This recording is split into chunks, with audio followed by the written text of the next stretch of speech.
Hai semuanya, kami dari kelompok 5. Saya Natasha Putri dengan NIM 2009 1030 2045. Perkenalkan, nama saya Yahya dengan NIM 2009 1010111128. Perkenalkan, nama saya Cecilia dengan NIM 2009 1030 2077. Halo, nama saya Maria dengan NIM 20091030302062. Saya Muhammad Ali Fikri, NIM 2009 10 10 10 18.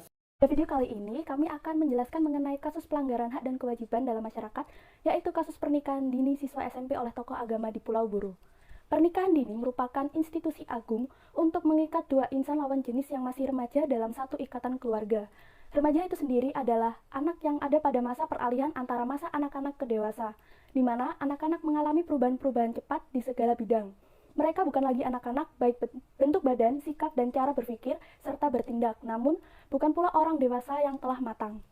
Pernikahan di bawah umur yang belum memenuhi batas usia pernikahan pada hakikatnya disebut masih berusia muda atau anak-anak yang ditegaskan dalam pasal 81 ayat 2 Undang-Undang Nomor 23 Tahun 2002. Anak adalah seorang yang belum berusia 18 tahun dikategorikan masih anak-anak, dan apabila melangsungkan pernikahan tegas dikatakan adalah pernikahan di bawah umur. Dilansir pada laman tribunnews.com, terdapat kenaikan kasus pernikahan anak di masa pandemi hingga 300%. Menurut lembaga Komnas Perempuan mencatat adanya peningkatan jumlah perkawinan di usia dini di tahun 2020 atau lebih tepatnya pada saat pandemi COVID-19. Pada tahun 2019 terdapat 23.000 kasus pernikahan dini, kemudian pada tahun 2020 melesat 3 kali lipat dari angka kasus tersebut hingga 64.000 kasus. Salah satu contoh kasus yang saat ini sedang hangat diperbincangkan adalah mengenai kasus pernikahan dini siswi SMP oleh tokoh agama di Pulau Buru. Pada bulan Oktober 2021, Indonesia kembali dihebohkan dengan kasus pernikahan dini yang terjadi di daerah Buru Selatan, Provinsi Maluku. Diberitakan bahwa seorang siswa SMP yang berinisial NK yang masih berusia 15 tahun dinikahkan oleh ayahnya yang seorang ketua MUI Buru Selatan yang berinisial AIK dengan seorang tokoh agama dari daerah Tangerang, Banten. Menurut kesaksian kepala sekolah NK yaitu Noho, NK sebenarnya masih ingin bersekolah dan ia tidak ingin menikah. Ia menikah karena keinginan orang tuanya saja. Namun menurut kesaksian dari ayah NK yaitu Aika, NK menikah tanpa paksaan dan merupakan keinginan NK sendiri, dan ayahnya mendukung hal tersebut karena merupakan hal yang baik. Kejadian ini menjadi sorotan berbagai pihak, mulai dari Kemenko PMK, MUI Pusat, aktivis perempuan, sampai dengan polisi. Syukurlah mungkin karena sorotan-sorotan tersebut, akhirnya pernikahan NK dibatalkan dengan surat yang ditandatangani oleh ayah NK yaitu Aika dan juga beberapa saksi termasuk kepala sekolah NK yaitu Nuhu. Menurut Undang-Undang Nomor 23 Tahun 2002, ada pun beberapa hak yang telah dirampas dari siswi SMP tersebut oleh orang tuanya. Yang pertama ialah hak mendapatkan perlindungan. Anak tersebut tidak mendapatkan perlindungan dari orang tuanya dikarenakan dinikahkan secara paksa dengan orang yang umurnya jauh terpaut lebih tua dari dia saat dia masih di bangku SMP. Yang kedua, mendapatkan jaminan kesehatan. Anak ini belum siap secara fisik untuk melahirkan maupun mempunyai anak, belum siap secara psikis untuk berkeluarga. Yang ketiga ialah hak untuk memperoleh pendidikan dan mengembangkan bakat minat. Anak tersebut akan secara otomatis keluar dari sekolahnya karena ada pun peraturan yang telah tertulis di sekolah. Yang keempat ialah hak untuk bermain. Anak tersebut tidak dapat bermain dengan teman-teman seusianya lagi dikarenakan fokusnya akan berubah menjadi untuk keluarganya. Yang kelima, hak untuk berpendapat.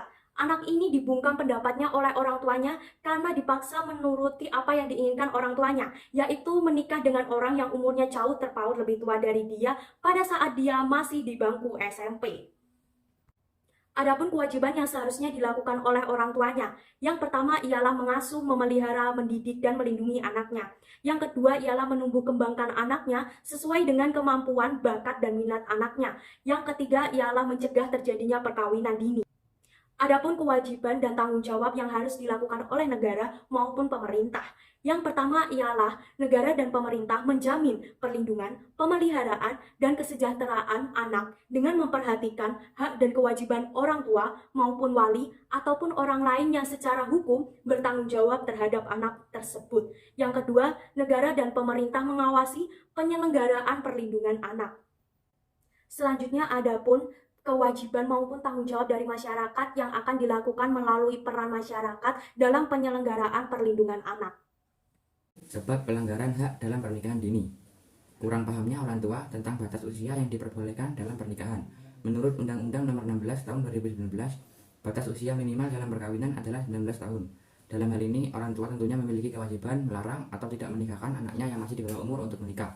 Menganggap pernikahan dini menjadi adat kebiasaan di kalangan masyarakat.